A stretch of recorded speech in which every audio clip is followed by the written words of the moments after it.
Hi, I'm Matt Rees, and this is 3 Minute Tech.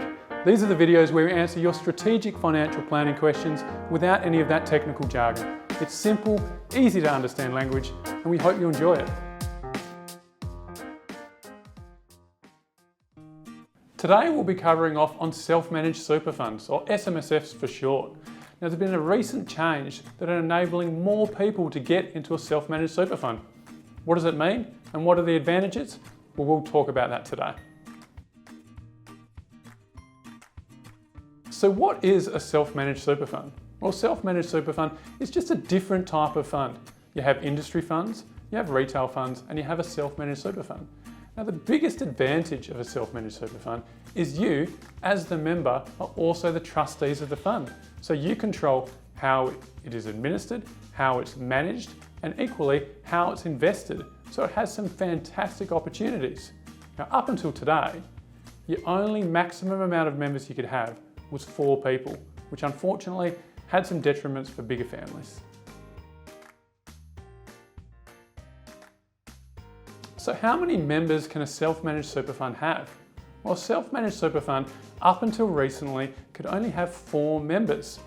Now, this was a bit of an imposition for a lot of families if they had 3 kids or they had multiple generations they wanted within a self-managed fund.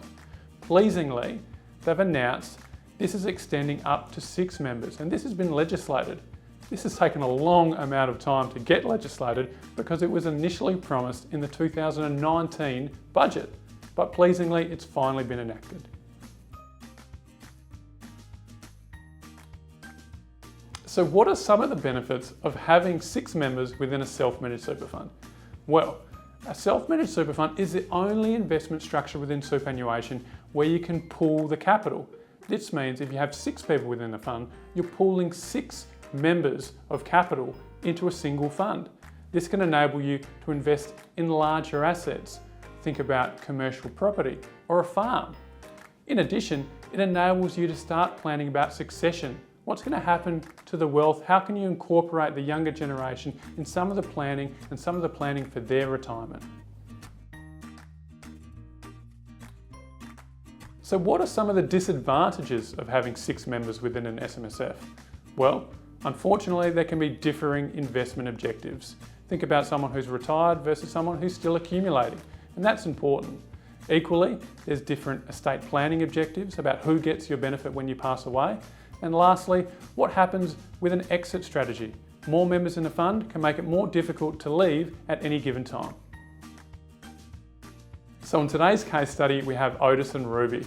They're farmers out of Katanning. They have 3 boys who still work on the farm. They have a self-managed super fund and have been looking to purchase a piece of farmland within the fund. But unfortunately, it's just too large and it's just cost a bit too much for their member benefits. Now, with the changes in the self-managed super fund maximum members, they can actually introduce their 3 boys into the fund, and with their pooled capital, they can actually afford this piece of farmland, something they couldn't do a year ago when the member limit was only 4. So you can see how some of this member limit increase give rise to an increase in strategic opportunities, and that's what we're here to talk about today. So what have we learnt in today's episode of 3 Minute Tech? We know a self-managed super fund offers unprecedented levels of control, transparency and flexibility.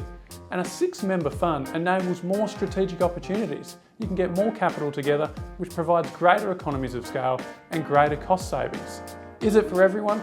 Well, the answer is no. And that's why it's important to speak to your advisor.